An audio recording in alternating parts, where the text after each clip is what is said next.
تکبیر، نعرہ رسالت، نعرہ رسالت، فیضان حضور غوث اعظم مسلک اعلی حضرت۔ الحمدللہ الحمدللہ وکفا وسلام علی عبادہ الذین اصطفیٰ والصلاة والسلام علی سید الانبیاء محمد المصطفیٰ وعلی آلہ واصحابہ المجتبیٰ اما بعد فاعوذ باللہ من الشیطان الرجیم بسم اللہ الرحمن الرحیم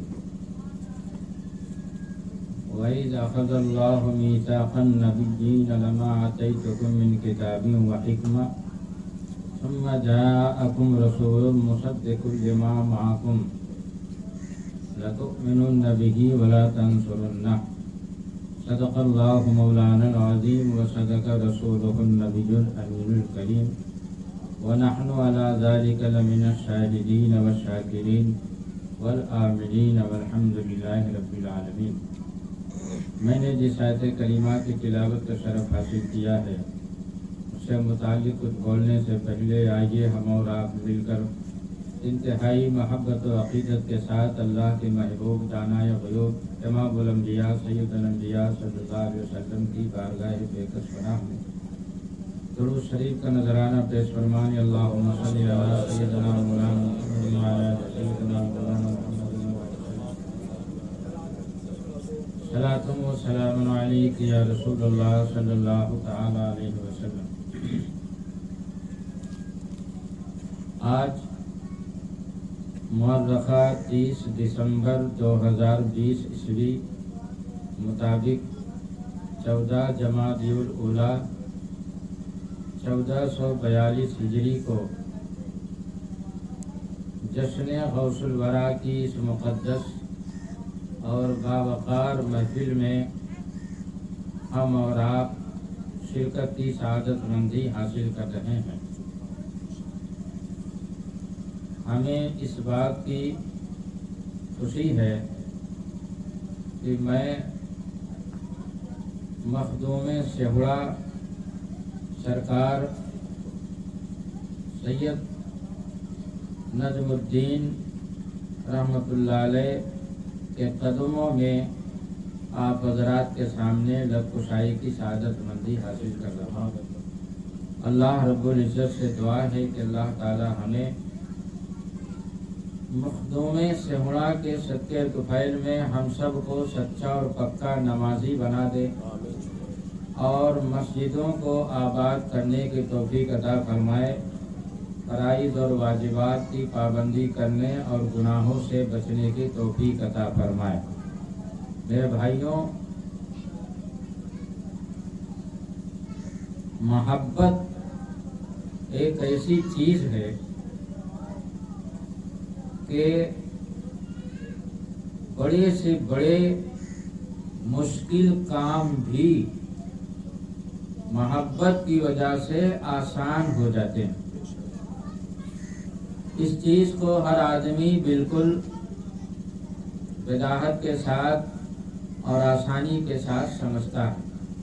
محبت ایک ایسی چیز ہے کہ بڑے سے بڑے مشکل کام بھی محبت کی وجہ سے آسان ہو جاتے ہیں۔ آپ بتائیں کہ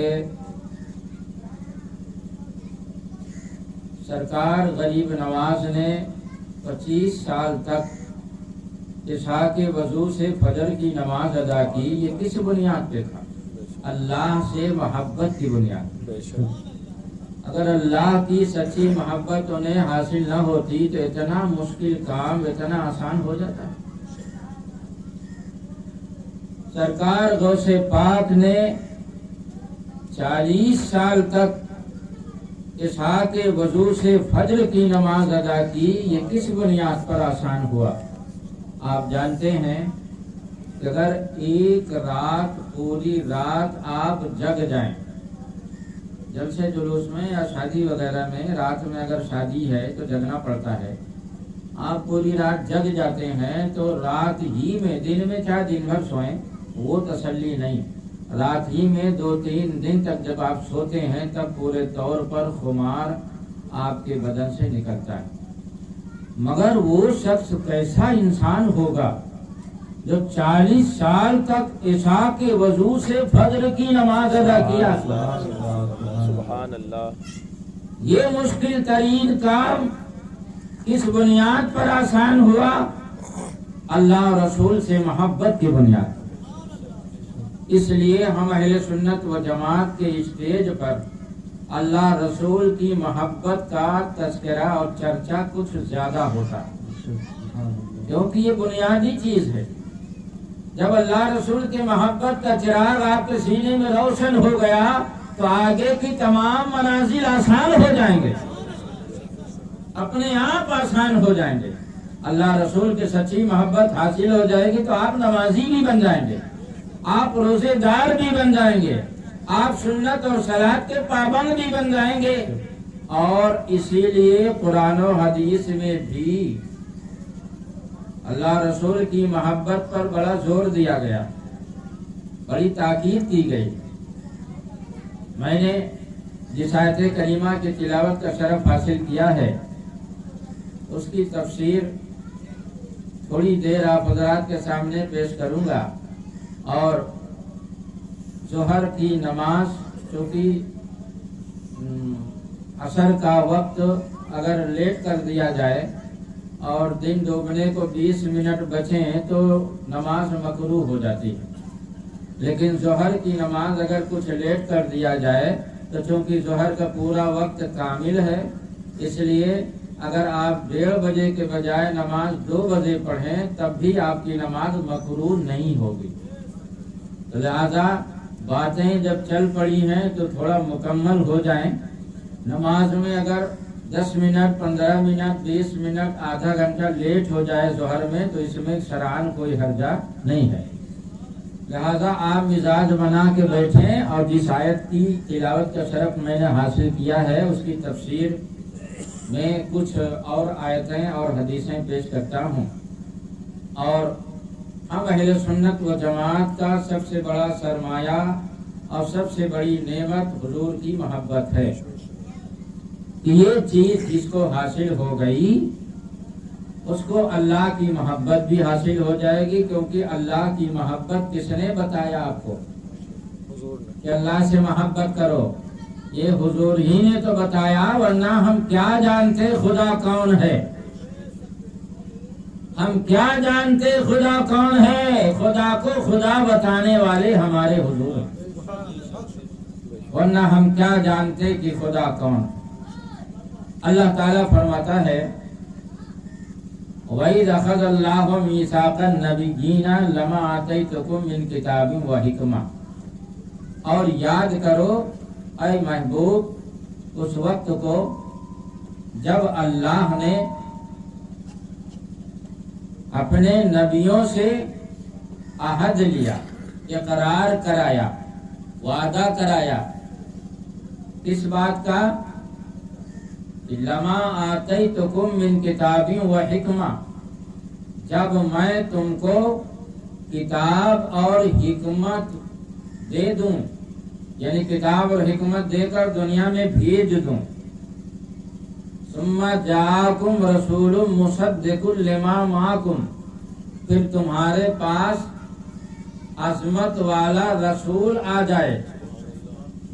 یہ کس سے عہد لیا جا رہا؟ انبیاء کرام سے. میثاق النبیین، نبیوں سے عہد لیا اللہ نے. تو یہ عہد کہاں لیا گیا؟ یہ اقرار اور وعدہ اللہ نے نبیوں سے کہاں لیا؟ ارواح عالم میں، روحوں کی دنیا میں. ہم نہیں تھے مگر ہماری روحیں ارواح عالم میں پہلے سے موجود تھی. روحوں کی دنیا میں اللہ تعالی نے 2 جلسے کیے، 2 کانفرنس کیا روحوں کی دنیا میں. ایک کانفرنس کا موضوع لا الہ الا اللہ تھا، اور دوسری کانفرنس کا موضوع محمد الرسول اللہ تھا، سبحان اور دونوں کو میں قرآن پاک سے انشاءاللہ ثابت کر دوں گا بھی، دونوں کو۔ پہلی کانفرنس کا موضوع تھا لا الہ الا اللہ، اور دوسری کانفرنس کا موضوع تھا محمد رسول اللہ۔ کیوں؟ تاکہ پتہ چل جائے کہ کلمہ کا، ایمان کا، اسلام کا ایک حصہ لا الہ الا اللہ ہے تو دوسرا حصہ محمد رسول اللہ ہے۔ لا الہ الا اللہ کے بغیر بھی ایمان حاصل نہیں ہو سکتا، اور محمد رسول اللہ کے بغیر بھی ایمان نہیں حاصل ہو سکتا۔ پہلی کانفرنس میں اللہ تعالیٰ نے فرمایا الستو بربکم، اے روحوں، ارواح عالم میں روحیں تھیں، جسم تو تھا نہیں، اے روحوں کیا میں تمہارا رب نہیں ہوں؟ کیا میں تمہارا معبود نہیں ہوں؟ الستو بربکم، یہ آیت بھی قرآن میں ہے، میں تمہارا رب نہیں ہوں؟ روحوں نے کہا قالوا بلا، روحوں نے کہا کیوں نہیں، تو میرا رب ہے۔ وہاں پر ساری روحوں نے کہا تو میرا رب ہے، اور یہاں آ کر کچھ روحوں نے یاد رکھا، کچھ بھول گئے۔ اب کچھ بھولی تو ایسا بھولی، یاد دلانے کے بعد بھی ماننے کو تیار نہیں۔ انبیاء کرام اسی وعدہ، اسی عہد کو یاد کرانے کے لیے بھیجے جاتے ہیں کہ تمہاری روحوں سے اللہ نے ارواح عالم میں جو وعدہ لیا تھا، عہد لیا تھا، اقرار کرایا تھا، وہ یہ تھا کہ تم اللہ کو ایک مانو اور اللہ کے علاوہ کسی کو خدا نہ مانو، نہ کسی کی عبادت کرو۔ اسی عہد کو یاد کرانے کے لیے انبیاء کرام بھیجتے ہیں۔ ایک وعدہ تو یہ ہوا، دوسرا وعدہ اللہ تعالیٰ نے دوسری کانفرنس سے پھر کیا۔ معلوم ہوا کہ اللہ رسول کی محبت کے لیے کانفرنس کرنا یہ خود خدا کی سنت، جلسہ کرنا یہ خود خدا کی سنت، سنانا خدا کی سنت، اور سننا انبیاء کرام کی سنت۔ دوسری کانفرنس کا موضوع کیا تھا؟ وہ موضوع وہی تھا جو آیت کریمہ میں نے ابھی پڑھی، جب اللہ نے نبیوں سے عہد لیا۔ آپ غور کریں، اپنے ربوبیت کا، اپنے معبود ہونے کا عہد سب سے لیا، اور جب محبوب پر ایمان لانے کی بات آئی تو عام عہد کے بعد ایک خاص عہد خاص لوگوں سے لیا گیا۔ قرآن میں صاف صاف ہے میثاق النبیین، اللہ نے نبیوں سے الگ سے وعدہ لیا، اقرار لیا۔ تشریف رکھیں شداب بھائی، بعد میں لگا دیجیے تصویر۔ تو نبیوں سے الگ سے کیا وعدہ لیا؟ ایک وعدہ تو ربوبیت کے بارے میں ہو گیا، اللہ کے معبود ہونے کا۔ دوسرا وعدہ عام لوگوں سے تو لیا ہی گیا، خاص نبیوں سے لیا گیا، کیونکہ نبی امتی کے رہنما ہوتے ہیں، ان سے خاص وعدہ لیا گیا۔ کیا لیا گیا؟ قرآن کی روشنی میں سنیں۔ اس محفل کو آپ جشن غوث الورا کہیں، یا درس قرآن کہیں، یا عشق رسول کی محفل کہیں، سب کچھ اس میں آ جاتا ہے۔ اللہ نے کیا وعدہ لیا؟ لما آتیتکم من کتاب و حکمہ، اے نبیو یہ وعدہ جو میں لے رہا ہوں خاص تم سے لے رہا ہوں کہ جب میرا محبوب تم نبیوں میں سے کسی بھی نبی کے زمانے میں آ جائے، آپ یہ بتائیں اللہ تعالیٰ کو تو یہ بات معلوم تھی نا کہ ہمارا نبی سارے نبیوں کے بعد میں آئے گا۔ اللہ کو تو سب کچھ معلوم ہے نا، وہ ذرے عالم ہے، ساری چیزوں کو ہمارے دلوں میں جو وسوسے ہیں، تصورات ہیں، وہ بھی اللہ جانتا ہے۔ واللہ علیم بذات صدور، دلوں کا حال جاننے والا اللہ تعالیٰ ہے۔ جانتا ہے کہ یہ آئیں گے بعد میں، اس وقت سارے نبی گزر گئے ہوں گے، سب کا زمانہ اور سب کی امتیں گزر گئی ہوں گی، اس کے باوجود اللہ کا کہہ رہا لما آتیتکم من کتاب و حکمہ، جب میں تمہیں کتاب اور حکمت دوں اے نبیوں، جب میں تمہیں کتاب اور حکمت دے کر بھیجوں، ثم جاءکم رسول مصدق لما معکم، پھر جب تمہارے پاس عظمت والا رسول آ جائے، میرا محبوب آ جائے، جو پہلے سے تمہارے پاس کتابیں ہیں ان کی تصدیق کرتا ہوا، سبحان اللہ سبحان اللہ، ان کی تصدیق کرتا ہوا، لَتُؤْمِنُنَّ بِهِ وَلَتَنْصُرُنَّهُ، تو تم نبی جس کی بھی دور میں میرا محبوب آ جائے، کوئی بھی نبی ہو، کوئی بھی رسول ہو، اگر میرا نبی آ جائے تو تم ضرور ضرور اس پر یعنی میرے محبوب پر ایمان لانا اور ضرور ضرور اس کی مدد کرنا۔ سبحان اللہ۔ اب یہاں رک کے ہم کچھ نقطے آپ کے ذہن میں اتار دوں قرآن کی روشنی میں۔ یہاں پر غور کیجیے آپ، اللہ کو یہ بات معلوم ہے کہ نبی بعد میں آئیں گے، اس کے بعد بھی اللہ کہہ رہا اے نبیو تم میرے محبوب جب آ جائے تو اس پر ایمان لانا، تاکہ پتہ چل جائے کہ جب محبوب پر پچھلے انبیاء کرام کو ایمان لانا ضروری ہے تو ان کی امتوں کو ایمان لانا بدرجہ اولا ضروری ہے، چاہے عیسائی ہو چاہے یہودی ہو، جب تک میرے محبوب پر ایمان نہ لائیں گے تب تک بارگاہ الہی تک نہیں پہنچ سکتے۔ اور غور کیجیے آپ کہ جب اللہ تعالیٰ کو یہ بات معلوم تھی کہ انبیاء کرام میں حضرت عیسیٰ علیہ السلام آسمان پہ اٹھا لیے جائیں گے، حضرت الیاس علیہ السلام زندہ ہوں گے، حضرت خضر علیہ السلام، مگر یہ سب اپنے شریعت کا اعلان نہیں کر رہے ہوں گے، اس کے بعد بھی اللہ کرے ضرور ضرور ایمان لانا اور ضرور ضرور اس پر اس کی مدد کرنا۔ تو نبیوں کے انتقال کے بعد اگر نبی مدد نہیں کر سکتے، قبر میں جانے کے بعد اگر وہ مدد نہیں کر سکتے تو کیسے اللہ کہہ رہا لَتُؤْمِنُنَّ بِهِ وَلَتَنْصُرُنَّهُ، جب میرا محبوب آ جائے تو تم لوگ ضرور ضرور اس پر ایمان لانا اور ضرور ضرور اس کی مدد کرنا۔ ارے جب نبی انتقال کے بعد نبی کی مدد کر رہا ہے تو ہم امتیوں کی مدد کیوں نہ کرے گا؟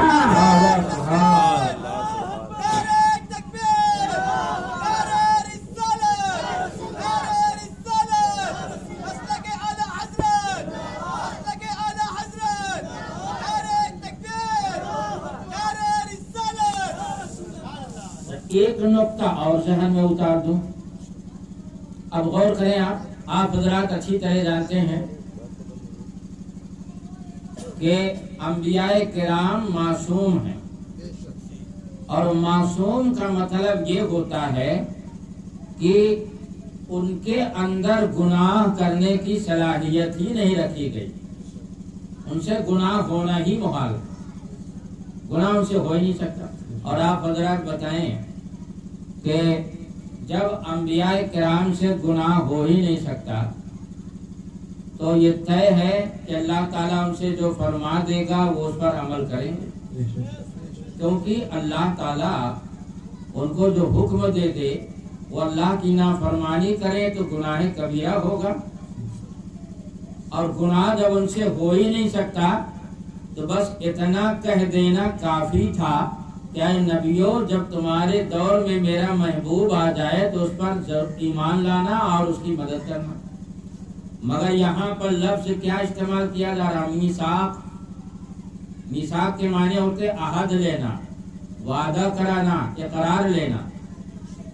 اور اقرار صرف کہہ دینے پر اللہ نے اکتفا نہیں کیا بلکہ اقرار کرایا.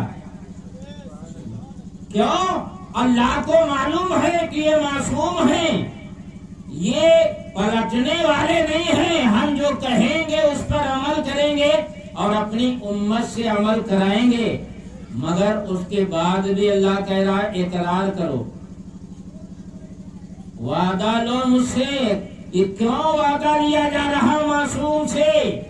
تاکہ محبوب کی اہمیت معلوم ہو جائے کہ جب ارواح عالم میں ان کا ڈنکا بج رہا ہے اور خود خدا بجا رہا ہے کہ ارواح یہ عالم اجسام میں ان کا اگر ڈنکا بجے تو کون سی حیرت کی بات ہے. رہے گا یوں ہی ان کا چرچا رہے گا، پڑے خاک ہو جائیں جل جانے. اور دوسری بات سنیں کہ اللہ تعالیٰ نے یہاں پر، آپ حضرات جانتے ہیں پہلے زمانے میں جب بادشاہوں کی حکومت ہوتی تھی تو بادشاہ جو ہوتے تھے تو زندگی بھر کے لیے بادشاہ بنتے تھے. 5 سال والا سسٹم نہیں تھا، زندگی بھر کے لیے بادشاہ بنتے تھے. تو جب ایک بادشاہ کا انتقال ہو اور اس کی جگہ دوسرا بادشاہ بنایا جائے دوسرا آدمی، تو جو بڑے بڑے نواب اور زمیندار بااثر اپنے اپنے علاقے کے ہوتے تھے ان کو بلا کر تو بادشاہ ان کے ہاتھ پہ ہاتھ رکھ کر ان سے عہد لیتا تھا کہ تم عہد کرو اور قسمیں کھاؤ کہ تم ہماری بیعت سے پلٹو گے نہیں اور تم خود مجھے بادشاہ مانو گے اور اپنے زیر اثر رہنے والے لوگوں کو، اپنے انڈر میں رہنے والے لوگوں کو بھی مجھے بادشاہ منواؤ گے. یہ طریقہ تھا نا. حضرت علامہ تقی الدین سبکی رحمۃ اللہ علیہ اس آیت کی تفسیر میں پوری ایک کتاب ہی لکھ ڈالے. سبحان اللہ، سبحان اس اللہ. کا نام رکھا التعظیم والمنہ فی تفسیر لتؤمنن ولتنصرن. سبحان اللہ. نام ہے کتاب کا پورا. اس آیت کی تفسیر میں پوری کتاب ہی لکھ ڈالا آپ نے. اور اس میں لکھتے ہیں اس کتاب میں کہ شاید بادشاہ جو نوابوں سے اور زمینداروں سے اور بڑے بڑے بااثر لوگوں سے بیعت لیا کرتے ہیں، عہد لیا کرتے ہیں، شاید اسی آیت سے اس مسئلے کو نکالا ہے. جیسے بادشاہ ہر علاقے کے بااثر لوگوں سے بیعت اور عہد لیتا ہے کہ مجھے بادشاہ مانتے رہو گے، اسی طرح اللہ تعالیٰ ہر علاقے کے نبی سے عہد لے رہا ہے کہ میرے محبوب کو قیامت تک تم بادشاہ مانتے رہو گے. میرے محبوب کو قیامت تک تم بادشاہ مانتے رہو گے اور ان پر ایمان رکھو گے اور ان کی ضرور مدد کرو گے.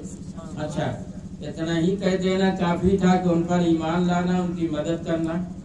دیکھو، عربی گرامر کے اعتبار سے، عربی اصول اور قواعد کے اعتبار سے جب شروع میں لام اور آخر میں نون مشدد آ جائے فعل مضارع پر، تو وہ مستقبل کے لیے فعل خاص ہو جاتا ہے اور اس میں ڈبل تاکید کا معنی پیدا ہو جاتا ہے. ڈبل تاکید آپ جانتے ہیں کہ تاکید کا مطلب ہوتا ہے کسی چیز کو زور دے کر کہنا، دباؤ ڈال کے کہنا. ہم نے فلاں سے کہا میری بات نہیں مانا، تو آدمی کہتا ہے بھائی تاکید کے ساتھ کہو، یعنی زور دے کر کہو، دباؤ ڈال کے کہو، دلچسپی سے کہو. اس کو کیا بولتے ہیں؟ تاکید. تو اللہ نے نبیوں سے جو کہا ان پر ضرور ایمان لانا، وعدہ کر کے مکر جانا. یہ ایک شریف آدمی کی شان نہیں تو نبیوں کی شان کیسے ہو سکتی ہے؟ وہ بھی خدا سے وعدہ کر کے مکر جائیں، یہ نبیوں سے تو محتمل اور متصور ہی نہیں ہے، اس کا تو تصور ہی نہیں کیا جا رہا. اور اس کے باوجود اللہ کہہ رہا ہے نبیوں سے ڈبل تاکید کے ساتھ. سبحان اللہ، سبحان اللہ. وہ بھی ایک تاکید نہیں، ڈبل تاکید، شروع میں لام قسم اور آخر میں لام خفیفہ نہیں ثقیلہ۔ سبحان اللہ سبحان اللہ۔ حالانکہ نون ثقیلہ بھی تاکید کا کام کرتا ہے اور نون خفیفہ بھی تاکید کا کام کرتا ہے۔ یہاں پر علماء موجود ہیں، اس لیے ان کے بھی معنی کی کچھ باتیں کر دیتا ہوں، ہاں، کہ ان کو بھی روحانی غذا مل جائے۔ یہ سب عربی گرامر جاننے والے ہیں، اور آپ حضرات کے لیے جب عربی گرامر بولتا ہوں تو کوشش کرتا ہوں کہ اتنا آسان کر دوں کہ آپ اگر عربی گرامر نہیں پڑھے مگر سمجھ جائیں۔ آپ کے اعتبار سے مثالیں دے دیتا ہوں۔ تو ایک بار اگر تاکید کی جائے، کسی چیز کو زور دے کر ایک بار کہا جائے تو اس کو سنگل تاکید کہیں گے، ایک تاکید۔ اور دو بار اگر تاکید ہو تو اس کو ڈبل تاکید کہیں گے، ہے نا؟ دو بار اگر زور دے تو کوئی بات ہے۔ اللہ تعالیٰ نے نبیوں سے ایک بار تاکید کے ساتھ اپنے محبوب پر ایمان لانے اور ان کی مدد کرنے کا ایک بار تاکید کر کے وعدہ نہیں لیا۔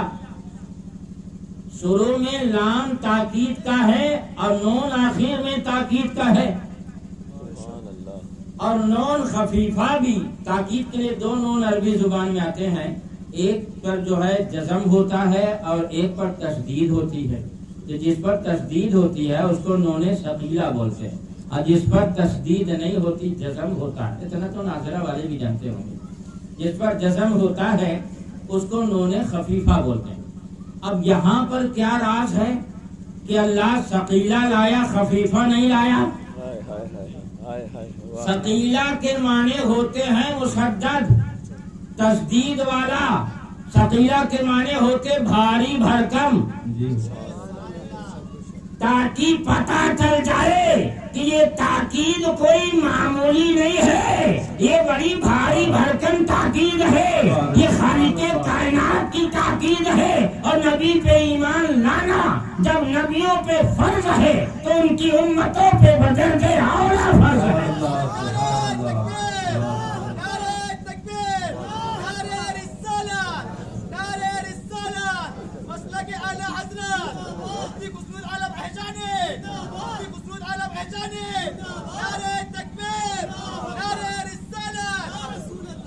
اخیر میں مخدوم سہوڑا زندہ باد کا بھی نعرہ لگے، بے شک سبحان اللہ۔ مخدوم سہوڑا، کیونکہ ہم سب ان کے قدم میں ہیں، یہ ہمارے بادشاہ ہیں، ہم لوگ ان کی رعایا۔ بے شک تو اسی لیے تو بھائی پیری مریدی کا سلسلہ بزرگوں نے رکھا تاکہ بزرگوں کے سلسلے سے جوڑ دیا جائے، ہے نا؟ بعض لوگ کہتے ہیں کہ بھائی مرید تو ہونا چاہتا ہوں مگر سننے میں آیا اس میں بڑی پابندی ہے۔ وہ سمجھتے نہیں ہیں پابندی جو وہ بیعت حقیقی ہوا کرتی تھی نا، جو 40 سال تک خانہ میں مجاہدہ کرایا جاتا تھا، دن بھر روزہ اور رات بھر عبادت، وہ بیعت حقیقی ہے۔ بزرگوں کی نسبت کو جوڑ دینا اور ان کی میں سلسلے میں بزرگوں کے جتنے اولیاء کرام ان سے فیض اور فائدہ حاصل کرنے کے لیے جو مرید ہوا جاتا ہے اس کو بیعت تبرک کہتے ہیں یا بیعت نسبت۔ اس کا مقصد صرف بزرگوں سے اپنا تعلق جوڑنا ہے، باقی اس میں بیعت حقیقی والی پابندیاں نہیں ہیں۔ اس لیے بزرگوں سے نسبت جوڑی جاتی ہے کہ نسبت کا اثر ہوتا ہے۔ نسبت کا جو اتنا بڑا اثر ہوتا ہے کہ آپ دیکھتے ہیں کہ آپ جب قرآن شریف اتارتے ہیں طاق سے، الماری سے یہ تلاوت کرنے کے لیے نا، تو آپ نے دیکھا ہوگا کہ تلاوت کرنے والا جب قرآن شریف کو طاق سے اتارتا ہے تو قرآن شریف کو کھول کر بعد میں نکالتا ہے، قرآن شریف کو بوسا اور آنکھ سے بوسا بعد میں دیتا، آنکھ سے بعد میں لگاتا ہے۔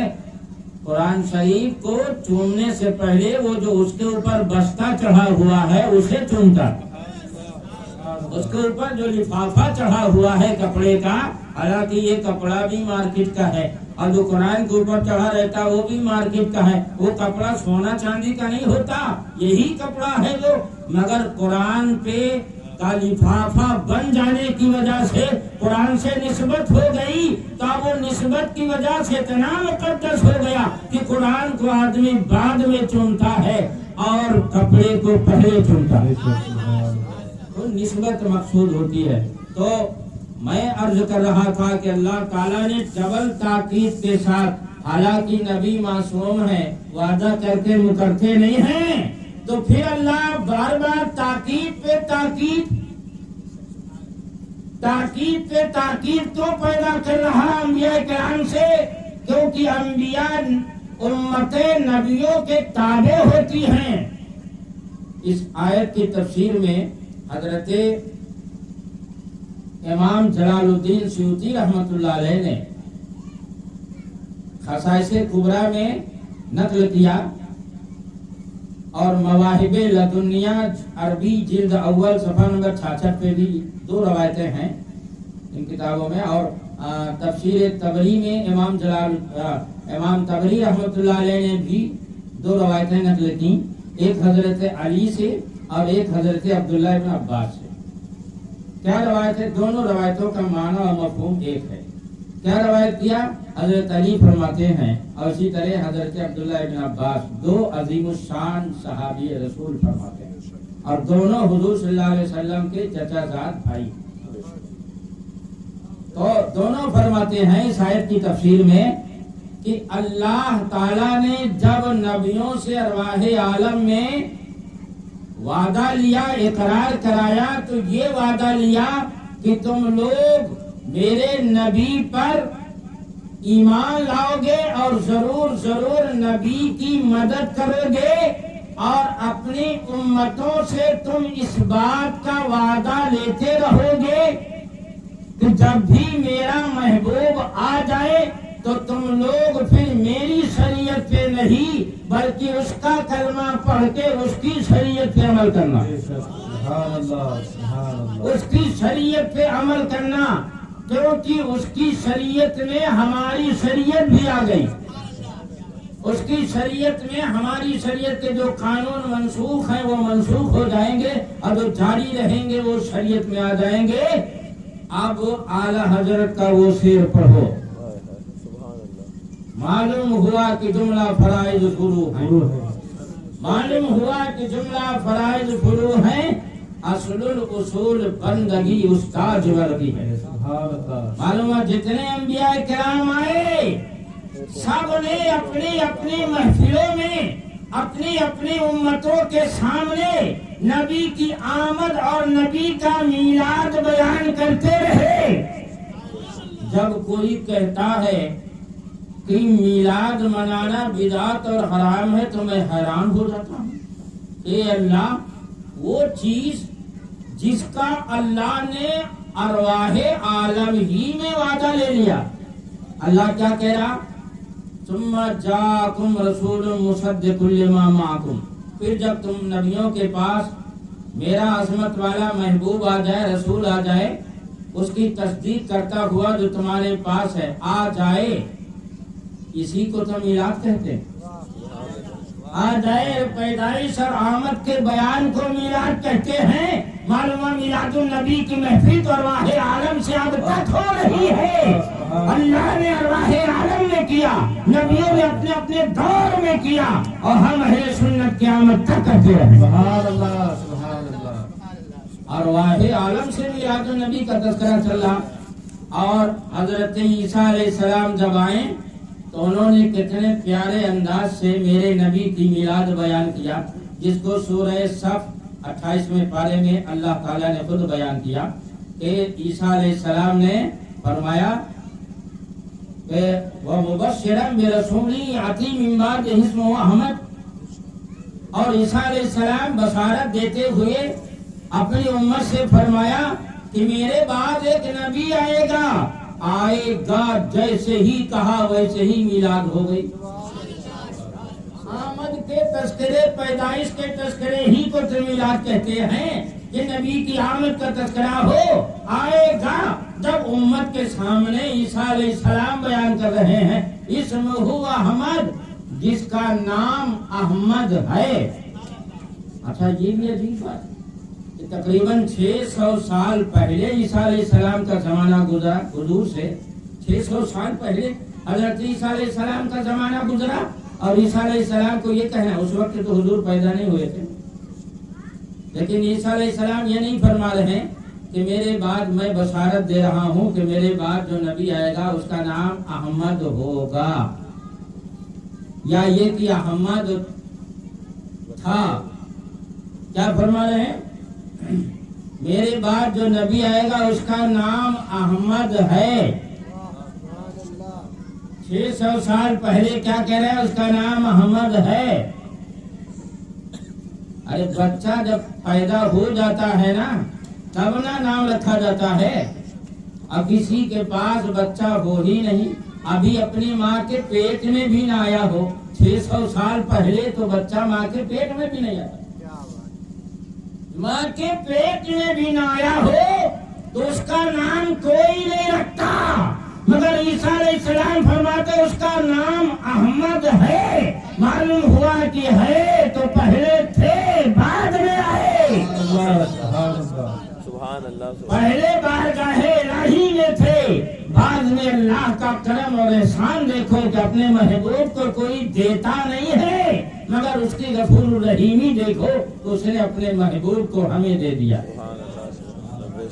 اور تو اللہ تعالیٰ نے ڈبل تاکید کے ساتھ، اب سنو، اللہ نے فرمایا ضرور ضرور ایمان لانا اور ضرور ضرور میرے محبوب کی مدد کرنا، تم سارے نبی، تاکہ دنیا کو پتہ چل جائے کہ محبوب پر ایمان لائے بغیر، محبوب کی پیروی کیے بغیر جب انبیاء کرام کو چارہ نہیں تو کسی اور کو چارہ کہاں ہو سکتا ہے؟ معلوم ہوا خدا کی بارگاہ تک جانے کے لیے راستہ وہی صحیح ہے جسے محبوب نے صحیح کہا، جسے محبوب نے صحیح کہا۔ اب اچھا بتائیے، اللہ تعالیٰ کی بات ختم ہو گئی، اس کو وعدہ لینا تھا، عہد لینا تھا، میثاق لینا تھا، اس نے لے لیا۔ اب انبیاء کرام کے جواب کا انتظار کرنا چاہیے نا، اب ان کے جواب دیکھیے، جواب کیا آتا ہے، اس کا انتظار کرنا چاہیے نا، مگر اللہ نے انتظار نہیں کیا بلکہ ان کے جواب سے پہلے ہی پیش قدمی فرما کر ان کے جواب سے پہلے ہی فرماتا ہے اقررتم، اقرار کر لیا۔ سبحان اللہ۔ اس کی مثال میں دیتا ہوں، یہ مولانا نورعین صاحب بیٹھے ہوئے ہیں، میں ان سے کہوں کہ بیٹا ایک گلاس پانی لاؤ، یہ اور ہے، لیکن میں اس کے ساتھ یہ کہہ دوں جلدی لانا، اس کے بعد پھر یہ کہہ دوں لاؤ گے نا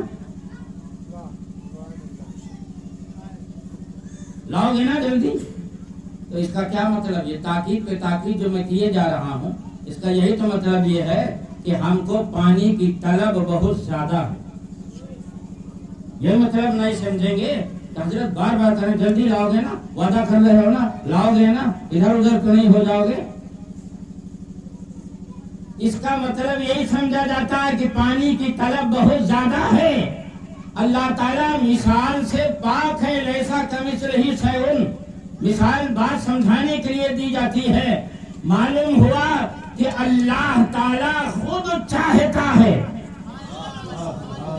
اللہ تعالیٰ خود اس بات کو پسند کرتا ہے، اس کی مشیت خود ہے کہ میری بارگاہ تک میرے بندے اس راستے سے آئیں جو راستہ میرے محبوب کو پسند ہے۔ سبحان اللہ۔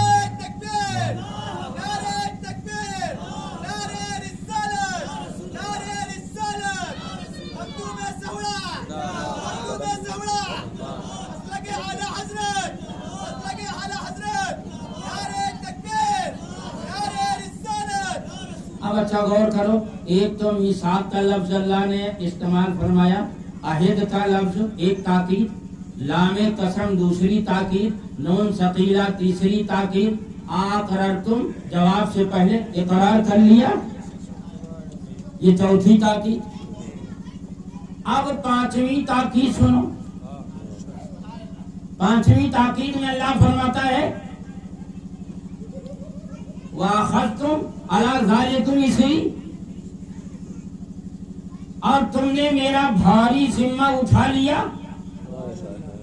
ابھی نبی جواب نہیں دینے پا رہے، تاکید پہ تاکید، تاکید پہ تاکید۔ حالانکہ اللہ جانتا ہے کہ سامنے والے جو ارواح عالم میں موجود ہیں، ارواح عالم جن سے وعدہ لیا جا رہا وہ معصوم ہیں، پلٹیں گے نہیں، مگر محبوب کی اہمیت بتانے کے لیے جب قرآن کے اندر اللہ اپنے محبوب کی اتنی زیادہ اہمیت بیان کر رہا تو ہم سے خدا کے اندر کیوں نہ بیان کریں؟ اہمیت خدا بتا رہا وَأَخَذْتُمْ عَلَىٰ ذَلِكُمْ إِصْرِي، اور میرا بھاری ذمہ اٹھا لیا.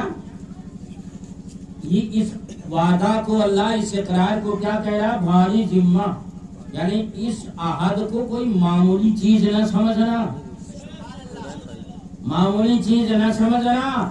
تمہاری شریعت کا پرچار اسی وقت تک ہوگا جب تک میرا محبوب نہ جائے، اور جیسے ہی میرا محبوب جائے تمہاری شریعت کا پرچار ختم ہو جائے گا.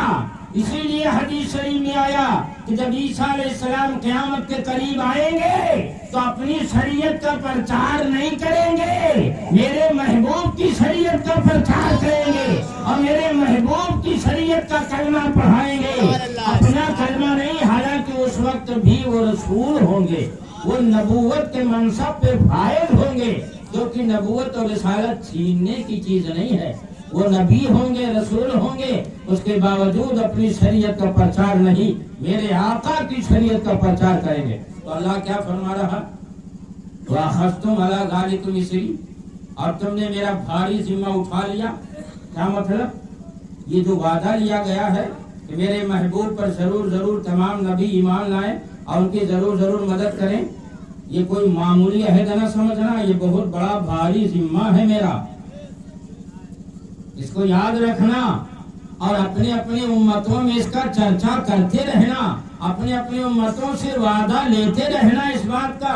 حالانکہ اللہ کو معلوم ہے کہ محبوب کب آئے گا، مگر محبوب کی اہمیت بتانے کے لیے تاکہ لوگ سمجھے اور محبوب کی تعظیم کرے، کیونکہ محبوب کی تعظیم جس نے کیا اس نے خدا کی تعظیم کی، محبوب کی جس نے اطاعت کی اس نے خدا کی اطاعت کی. اور یہ میں نہیں کہتا، خالق کائنات کہتا ہے من یطیع الرسول فقد اطاع اللہ، جس نے رسول کی اطاعت کی اس نے خدا کی اطاعت. سبحان اللہ سبحان اللہ.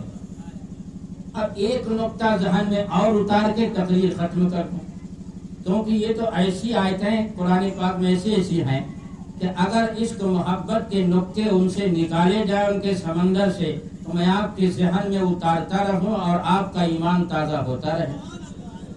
مگر بزرگوں نے یہ بھی فرمایا ہے کہ پبلک کی پیاس باقی رہے تبھی تقریر بند کر دی جائے. حضرت عبداللہ ابن مسعود رضی اللہ تعالیٰ عنہ نے ایک دن مقرر کیا تھا کہ ہر جمعرات کو میں تم لوگوں کے سامنے تقریر کیا کروں گا، واعظ و نصیحت بیان کیا کروں گا. تو تقریر جب کرنا شروع کیے تو لوگ بہت پسند کیے. تو بخاری شریف میں بھی ہے، مشکات شریف میں بھی ہے، حدیث کی کتابوں میں آئی ہے.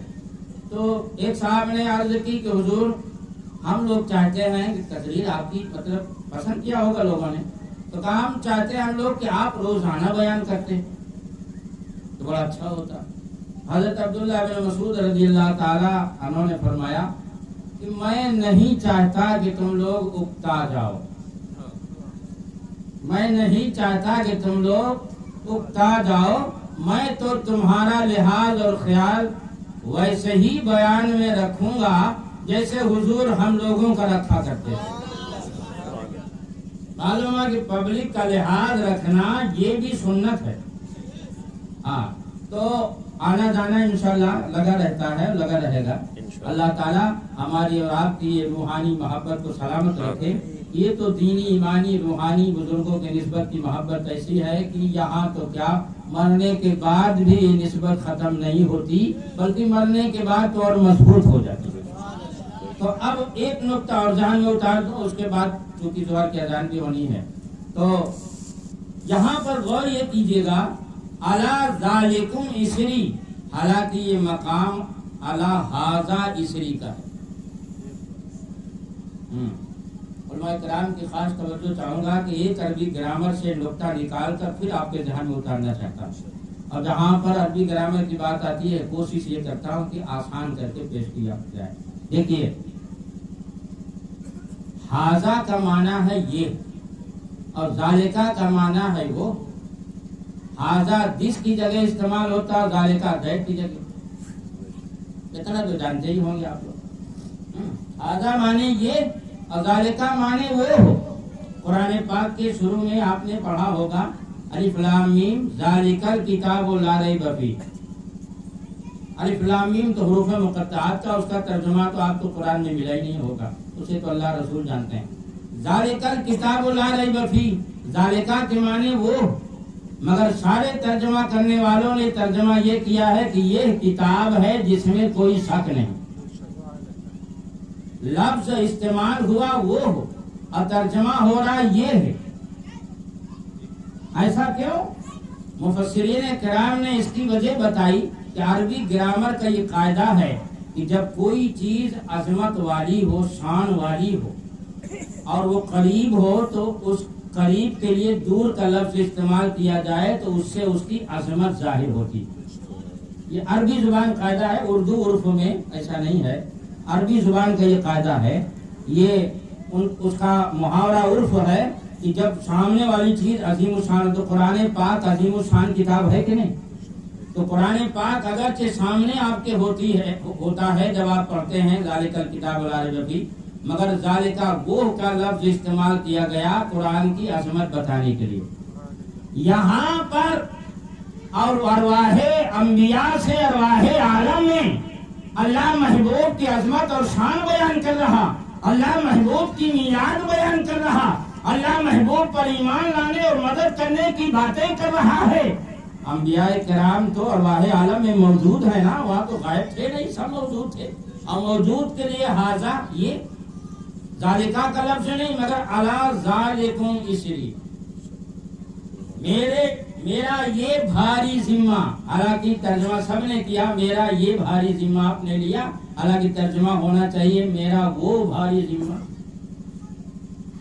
مگر عربی گرامر کے اعتبار سے قاعدہ یہ ہے کہ جب عظیم الشان چیز ہو تو یہ کے لیے وہ کا لفظ استعمال کیا جاتا ہے۔ تو اللہ یہاں ہاذا کی جگہ ذالکہ بول کر یہ بتا رہا ہے کہ میرے محبوب کو کوئی معمولی نبی نہ سمجھنا، میرے محبوب کو کوئی ہلکا نبی نہ سمجھنا، ارے وہ تو سارے نبیوں کا سردار ہوگا، وہ تو بیت المقدس میں سب نبیوں کا امام ہوگا، اس لیے اس پر ایمان لانے کا اور مدد کرنے کا جو وعدہ لے رہا ہوں یہ بہت اہم وعدہ ہے۔ اس کی اہمیت بتانے کے لیے ہاذا کی جگہ قرآن نے ذالکہ استعمال کیا۔ اللہ رب العزت سے دعا ہے کے بارے میں تھوڑا سا بتا دیں، تحریک کے بارے میں تھوڑا سا بتا دیجیے، اس کے بعد ہم اعلان اور یہ ہم اہل سنت و جماعت